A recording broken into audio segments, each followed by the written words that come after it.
السميع العليم من الشيطان الرجيم بسم الله الرحمن الرحيم إن الله وملائكته يصلون على النبي يا أيها الذين آمنوا صلوا عليه وسلموا تسليما اللهم صل على سيدنا مولانا محمد وعلى آل سيدنا وأزواج سيدنا وأصحاب سيدنا ومولانا محمد وبارك وسلم الصلاة والسلام عليك يا سيدي يا رسول الله وعلى آلك وأصحابك يا سيدي يا حبيب الله۔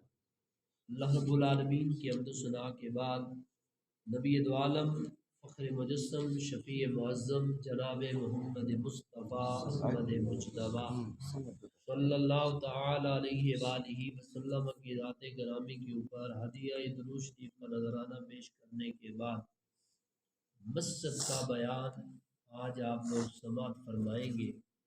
مسجد زمین کے کس ٹکڑے کو کہا جاتا ہے اور مسجد بنانے والوں کو کتنا اجر و ثواب میرا رب عطا فرماتا ہے، اور مسجد میں آ کر جماعت کے ساتھ نماز پڑھنے والے کو میرا رب کتنا اجر عطا فرماتا ہے، اس کے حوالے سے بیان جو ہے وہ آپ لوگ سماعت فرمائیں گے۔ سب سے پہلا مسئلہ یہ یاد رکھیں، بندہ ارادہ تن پختہ نیت کے ساتھ کہہ دے کہ یہ ٹکڑا میں مسجد کے لیے وقف کرتا ہوں، تو وہ چیز وقف ہو جاتی ہے، اس کو واپس بندہ نہیں لے سکتا، یعنی وہ مسجد ہے، صبح قیامت تک وہ مسجد ہے، اس کے اوپر نہ اپنا بندہ گھر بنا سکتا ہے، نہ اس کے نیچے اپنا گھر بنا سکتا ہے، نہ کوئی اور چیز مسجد کے علاوہ کوئی چیز نہیں بنا سکتا، اس نے کہہ دیا تو وہ مسجد ہے۔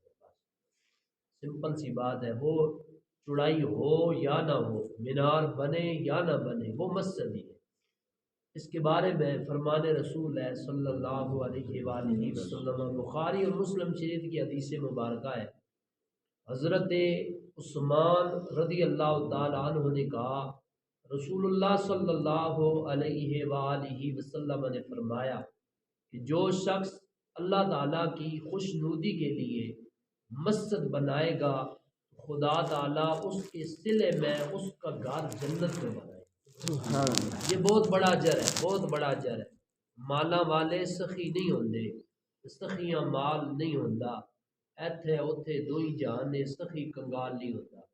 جو مالدار ہو نا تو ان کے پاس تو سارا کچھ ہوتا ہے، وہ ہونے کے باوجود اگر لگائیں گے تو صلہ ہی صلہ ہے، لیکن اگر ایک بندہ غریب ہے لیکن اس کی چاشنی تو ہے نا، دل کے اندر ارادہ تو ہے، نیت تو ہے نا اس کی، لیکن اس کے پاس مال نہیں ہے۔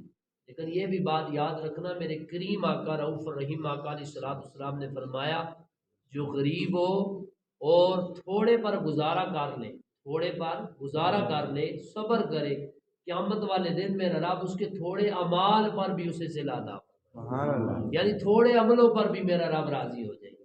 جو امیر ہوتے ہیں بات یاد رکھنا کہ ایک ایک ذرے کا حساب میرا رب لے گا، ایک ایک اینٹ کا حساب میرا رب لے گا۔ جو ہے نا دوستان جی وقار، میرا رب کسی کو آزماتا ہے زیادہ مال دے کر اور کسی کو آزماتا ہے نہ دے کر، ہے دونوں آزمائش کے اندر ہے، غریب بھی آزمائش کے اندر ہے، امیر بھی جو ہے نا وہ آزمائش کے اندر ہے۔ فرمایا کہ جس نے اللہ تعالیٰ کی خاطر اللہ تعالیٰ کو خوش کرنے کے لیے اس کا گھر بنایا، اس نیت سے بنایا کہ یہ آباد ہوگا، لوگ نماز پڑھیں گے، اس نیت سے بنایا، تو فرمایا اس کا صلہ کیا ہے، اس کا معاوضہ کیا ہے، اس کی اجرت کیا ہے؟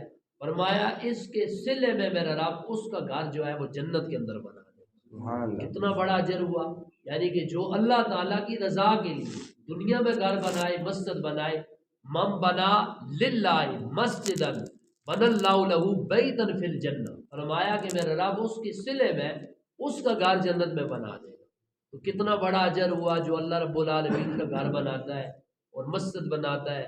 اور مسجد جو ہے نا دوستانی جی وقار، صرف وقف جگہ کو کر دیا تو وہ مسجد ہے، اوپر بنائیں یا نہ بنائیں یہ الگ موضوع ہے، اگر پیسے ہوں تو بنا لے، وگرنہ جو ٹکڑا آپ نے منتخب کر لیا یہ جگہ اتنی جو ہے مسجد کے اندر ڈال دی جائے تو وہ مسجد کے اندر ہے، وہ وقف ہے، اور صبح قیامت تک وہ مسجد ہی رہے گی، اس کو بندہ اپنی ذات کے لیے استعمال نہیں کر سکے گا۔ حضرت ابو ہریرہ پاک حضور علیہ الصلوۃ والسلام کے صحابی ہے، یہ حدیث دوسری جو ہے یہ انہی سے روایت ہے۔ حضرت ابو ہریرہ رضی اللہ تعالیٰ عنہ نے کہا رسول خدا صلی اللہ علیہ وآلہ وسلم نے فرمایا خدا تعالیٰ کے نزدیک تمام آبادیوں میں محبوب ترین جگہ اس کی مسجدیں ہیں اور بدترین مقامات بازار ہیں. یعنی حضور علیہ الصلوۃ والسلام نے فرمایا سب سے اعلیٰ دنیا کے جس خطے میں بھی مسجد بنی ہوگی نا وہ سب کچھ سے پیاری ہوں گی اور اللہ رب العالمین کے نزدیک وہ ساری آبادیوں میں سے محبوب ترین جگہ ہے. یعنی یہ جگہ یہ میں کہتا ہوں کہ جنت کا ٹکڑا ہے. اس جگہ کو جنت کا ٹکڑا سے تشبیہ دی گئی ہے. فرمایا کہ یہ اللہ کا گھر ہے اور خوبصورت ہے رب کا گھر ہے. تو فرمایا سارے روئے زمین کے اوپر اگر کہیں تمہیں چین نہ ملے نا تم اللہ کے گھر میں آ جاؤ میرا رب تمہیں چین عطا فرمائے. یعنی یہ محبوب ترین جگہ اور جو اللہ کو محبوب ہو سبحان اللہ اس سے بڑھ کر کوئی محبوب ہوتی ہے چیز. بندے کو اپنا گھر کتنا پیارا لگتا ہے لیکن میں کہتا ہوں اپنے وجدان کے ساتھ کہ اپنا گھر پیارا ہوتا ہے لیکن اس سے بھی پیارا اللہ کا گھر ہوتا ہے. یعنی اپنے گھر کے اندر یہ آسائشیں نہیں ہوتی اور اتنا سکون نہیں ہوتا. میں اللہ کی قسم اٹھا کر کہہ دیتا ہوں کہ 5 وقت ہوتے ہیں نا بلاوا ہوتا ہے 5 وقت کا حی علی الصلاۃ نماز کے لیے. تو جتنی چاشنی اللہ کے گھر میں 5 وقت میں آتی ہے 24 گھنٹوں میں سے 23 گھنٹے اپنے گھر میں بھی وہ چاشنی نہیں آتی. بندہ استاق میں رہتا ہے کب بلاوا ہو تو میں اللہ کے گھر میں. تو جو سکون اللہ کے گھر میں ہے وہ سکون اپنے گھر میں بھی کسی جگہ بھی نہیں ہے. کیونکہ اللہ تعالیٰ کے نبی نے فرما جو دیا تمام آبادیوں میں سے سب سے محبوب ترین جو جگہ ہے وہ اللہ کے گھر ہے یعنی مساجد ہے.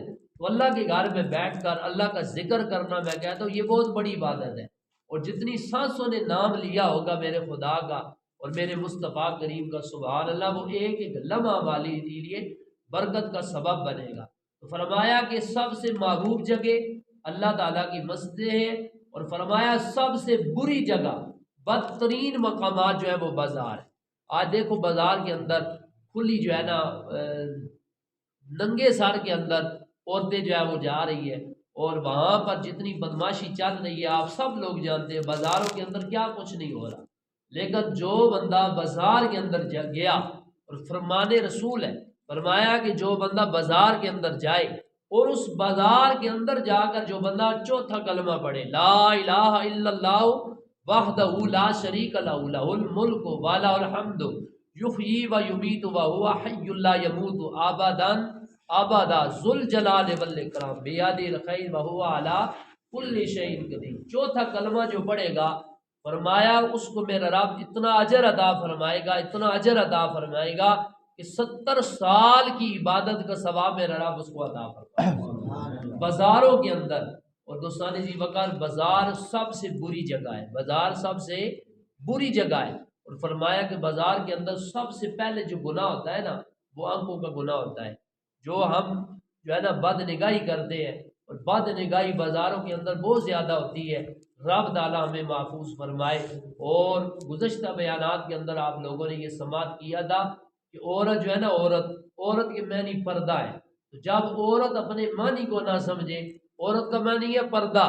جب عورت ہی پردہ نہ کرے وہ عورت نہیں رہتی بلکہ مرد کے زمرے میں آ جاتی ہے. مردوں سے پردہ نہیں ہوتا عورتوں سے پردہ ہوتا ہے اور عورتوں کو پردہ کرنا چاہیے. یہ بات یاد رکھنا ہے دوستان جی وقار. دوپٹہ جو ہے نا دوپٹہ گلے میں ہو تو اس کو پٹا کہتے ہیں. گلے میں ہو تو اس کو کیا کہتے ہیں پٹا کہتے ہیں. سر پر ہو تو اسے دوپٹہ کہتے ہیں.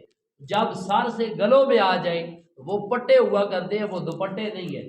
تو جب گلوں سے بھی اتر جائے تو یہ دوستان جی وقار ہمارے خلاف جو ہے نا وہ چال چلی گئی ہے یہود و نصارہ نے کہ جیسے ان کی ماؤں بہنوں کی عزت نہیں ہے نا تو انہوں نے چاہا کہ مسلمانوں کی جو عزتیں ہیں ان کو بھی پامال کیا جائے.